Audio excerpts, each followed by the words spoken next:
Hey everybody, it's your girl Bondy Blue, and I want you to check out Bondy's Boutique and get some of my merch, y'all. I've added some new things like my mermaid cups and the mermaid tees, and also the Shake Them Tits mugs. All right, you asked for it and you got it. Check out Bondy's merch at Bondy's Boutique. Hey everybody, what's up? It's your girl Bondy Blue, and I am back for another Real Housewives of Atlanta recap. Before I get into it, y'all, I'm sorry I'm late. I was not feeling good last night. I haven't been feeling good for a while now. My acid reflux has taken itself up to a really bad cough, and when I try to sleep at night, I can't breathe. So it's a lot of not sleeping and then sleeping early in the morning when I finally pass out, and then waking up feeling ashamed of myself because I should have gotten up and worked out and got my videos done earlier in the day. So that's my life right now. But I want to send a special shout out to Royal Brit and her cute, adorable little son, Keegan. They have a YouTube channel called KEEGAN'S Corner. I'm going to leave the link down below so you guys can check out their YouTube channel, especially if you have a kid and they like to watch other kids eat McDonald's and play with toys and stuff like that. Y'all check out KEEGAN'S Corner, okay? So, getting into Real Housewives of Atlanta notes. Okay, let's get into it. I don't know why the accent came, but it came, so I'm just gonna roll with it. Did y'all see Sparkle's interview on The Breakfast Club? Y'all, I mean, she said what I thought was going on, but it was an interesting interview. Y'all should check that out. So y'all, Kandi is shooting the dungeon sex party variety show situation, all right? And I'm just like, why are you mixing so many things together, Kandi? Jesus Christ. But y'all know Kandi always in it for the loop. Eva comes in and basically they talk about her dislike of Portia. I thought we was friends, baby, but back at the table last episode you shaded the shit out of me, bringing up me shading Cynthia. And Kandi says that she wishes that Eva would just own her shit, but at the same time bringing, you know, our thoughts and minds back to when she and Portia originally were friends, like I mentioned last episode, and she was really trying to be a friend, putting her in a play, helping her, hanging out with her. And then when Phaedra and Kandi had their beef, Portia took a side. And I didn't understand why you took a side with the person who wasn't giving you a paycheck at one point or another. Like, I still never understood Portia taking Phaedra's side with that running with Phaedra story, like just being nasty towards Kandi for no reason back then. And now everybody wants to look at Kandi like, oh, she's so messy and she don't want to let it go and da da da da da. And I just kind of feel like, man, fuck that. Like, fuck that. Like, I feel like Kandi's messy, and I call her out on her shit when I feel the need to. But at the end of the day, Portia racks my nerves, okay? Sometimes, like, this whole episode, like, Portia is annoying the shit out of me this episode. I didn't understand. Kandi tells Eva that she needs to tell the ladies how she feels. Don't wait, okay? Don't postpone it. Tell them right then and there so they know what it is, and they won't be sitting up there calling you fake. Now, I personally feel like nobody on this cast can call somebody fake, because y'all all talk behind one another's back, okay? So please stop. So Nene and Portia meet up so that they can discuss this trip to Tokyo, and Portia lets Nene know she plans to announce her pregnancy to the other ladies when they get to Tokyo. And of course we have to talk about how uncomfortable it's going to be with Kandi there. And she like, she was imitating Kandi and I was dying laughing, y'all. That little scene was funny as shit. Hello. If you want to take it there, we can take it there. You know what I'm saying? Like, Kandi was just going to be on one, and we already know. Because she thinks Kandi was on one when they met up at Tanya's house for hibachi. And I just kind of feel like, bitch, you already unfollowed her. The beef is there, Portia. The beef is there, honey. Like, okay. But anyway, y'all, her and Nene have a good guffaw at Kandi's expense. So y'all, now it's time to go to Tokyo. Everybody is getting on the plane. Nene and Greg are not in a good place, so they trying to act like, you know, they don't really know each other. He like, yeah, just take her. Just take her and go some goddamn well. Portia comes in and she's, you know, hey, Kandi. You know, she speaks to Kandi. And I just kind of feel like, now, if you don't fuck with her, what you speaking to her for? Kandi said, okay, let's do this fake shit. I'm like, let's do this fake shit then, okay? That's what she good for. Yeah, it is what she good for. Let's get into. Marlo lost all her luggage on the way to Tokyo, y'all. And I just was like,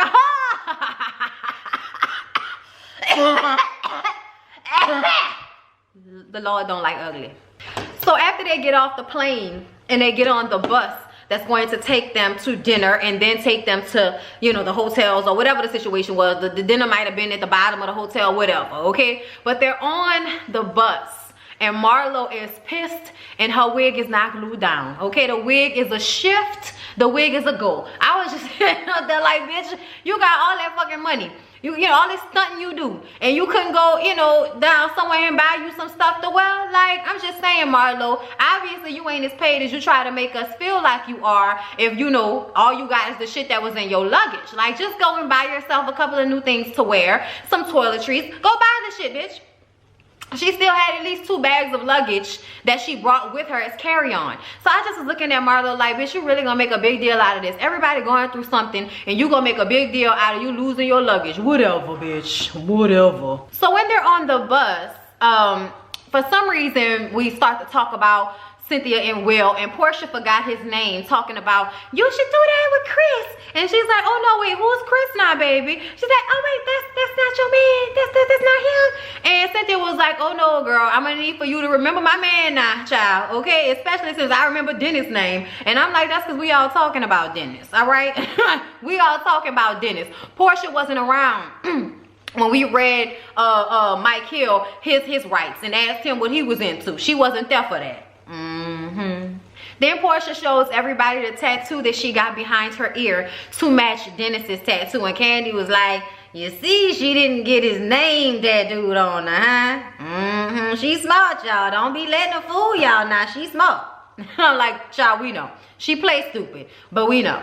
So they went from plane to bus to dinner, and Candy is starving. And what is this? Oh my God, I am starving. I am all into trying new foods, but not when I am starving like I am right now. Okay, what is this? Like, she didn't know what the fuck was going on. They so used to eating Americanized sushi. When a raw fish showed up to the table, you know, she wasn't really here for it. She was spitting shit out and all of that. Cynthia was here for it. The girls who have traveled and who have modeled in Tokyo, they know what it's hitting for. They enjoyed it. Tanya's all excited as, oh my God, ladies, okay, wait for it. Wait for it. Oh my God, I have us an ambassador. Yes, because we have to discuss the things that are appropriate here in Tokyo. Okay, take it away. And I'm just like, this girl, I like them, but Lord, I don't know what she on. I don't know what type of energy she got, but Lord, she got a lot of it. So the lady gets up there and tells them the primary thing is to be on time. Do not be late. Being late is a sign of disrespect. You're disrespecting other people's time. And Nene is like, they always late. They always late to something. And then we have to go through all the times people was late to her parties and shit like that. I was just like, oh girl, please don't act like they the only ones that was late. Don't do that. You've been late before as well. So apparently Eva got arrested before when she came to Tokyo because they thought she and some of the models that she came with were there to, you know, sell some cooch. When really they were there to pose and take photographs and sell those, okay? Which is not that close to selling cooch, okay? No reason to arrest everybody, but they thought they was prostitutes. I was like, what was y'all wearing that they thought y'all was prostitutes, Jesus? Oh Lord.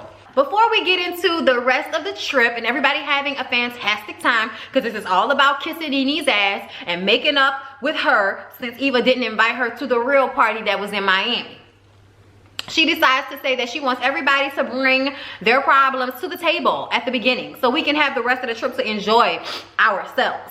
And she says, you know, I have an issue with Portia. And it's like, Portia, I thought we were getting really close. I thought we were really cool. And then when we were at Tanya's house, you just put me on blast and asked me in front of all the ladies, like, was I shading Cynthia? And I just kind of felt like that was uncalled for and unnecessary. And Portia is like, all right now, girl, come on now, okay? You was being shady. That's not make it bigger than what it was, okay? You was being shady, and I was just saying you was being shady. It is not a big deal. Just own your shade. Don't play victim now, okay? Let's not do that. I'm like, now, Portia, if that ain't the pot calling the kettle or the kettle calling the pot, bitch, okay? I'm just saying, y'all, because I feel like Portia doesn't own a lot of the things she does, and she also, you know, shades the shit out of people all the time.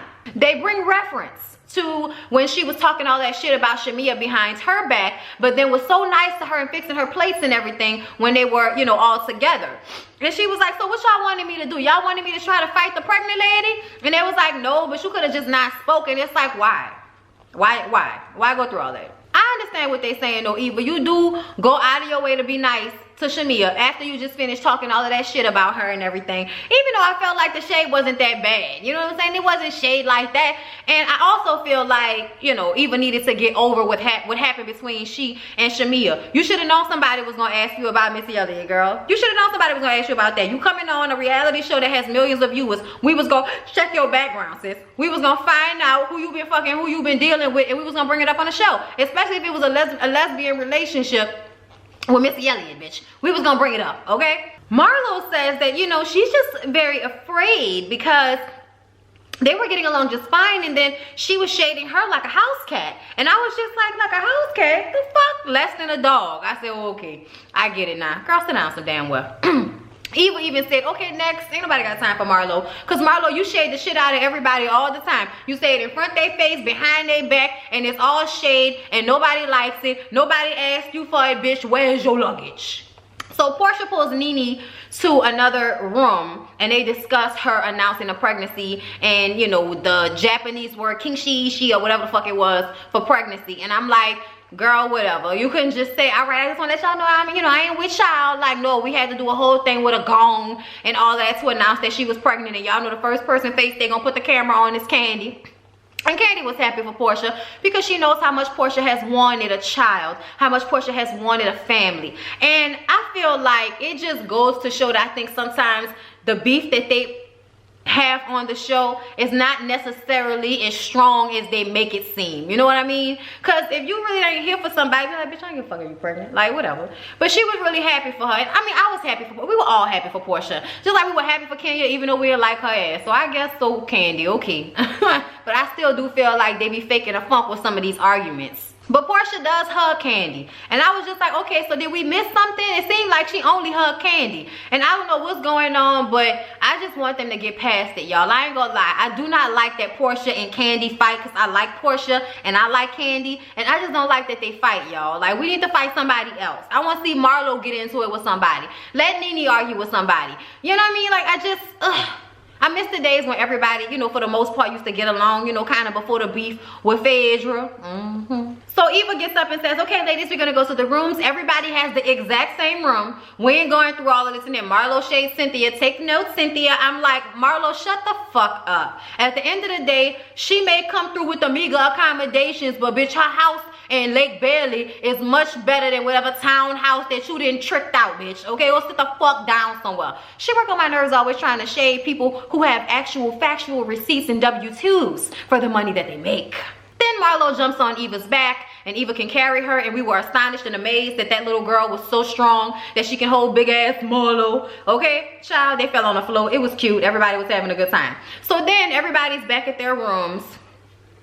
And I'm guessing it's like the next morning. And Eva received a phone call from her mother saying that her grandfather had a heart attack and she just recently lost her grandmother. So she was just having a hard time and crying about it. And she goes to Candy's room and Candy talks to her. And Candy really isn't the emotional type, so she wasn't the best person to go to. But I think that Candy is the person that Eva is closest to on the cast. Besides Tanya. But anyway, so she goes in there and she talks to her, she tells her, and Candy brings up how her brother died when she was very young, which is why, you know, she just kind of realizes it's something that happens in life and she doesn't really get as upset about it. Because, you know, she's kind of numb to it. And y'all, I feel the same way. When she said that, I was like, that's exactly like me, y'all. I lost my first grandfather, my dad's dad. I lost him when I was like, what, maybe 2 or 3 years old. I remember being at the funeral, but I don't remember him as much. I was really close with my mom's dad, and he died in 1994. I remember everything we did together. I was 6. Then my grandmother, his wife, died in 1998, 4 years later. And you know, I've lost people consistently throughout my life to the point where I don't look at death in such a bad way. Like I feel like other people, you know, like they fall to pieces. Like I cry at the funeral and I feel the loss, you know, especially like with my dad. But I don't, it feels like death feels just as natural as living to me. So I understood where Candy was coming from. You kind of develop some type of numbness because you know it's just how life goes, especially when you've lost people that's really, really close to you. So she takes, you know, Candy champagne and goes back to her room to cry. And then everybody, you know, is supposed to be getting ready to get on the bus to go out and enjoy their time in Tokyo. And the first thing the lady said was be on time. Candy was on time. Shamia, no, Lord, not Shamia. No. Candy was on time. Portia was on time. Cynthia was on time. Eva was on time. Tanya was on time. 47 minutes later, I'm sorry, 34 minutes later, Nene comes running out. So you was 34 minutes late, but you the first one that want to talk about everybody else is late. Bitch, you be late too, okay? Then here comes Shamari at what it was, 11:45. They were supposed to meet at 11. That's late in the day for me. So I don't understand why they couldn't be ready and at that bus at 10:55 waiting to go ahead and have their date. That lady, the ambassador, wanted to leave them hoes, okay? She wanted everybody to get on the bus so they could leave. But at the end of the day, we paying y'all. Y'all ain't leaving no damn body. We paying for this shit. You gonna wait for these women to come down and bring their ass to this bus.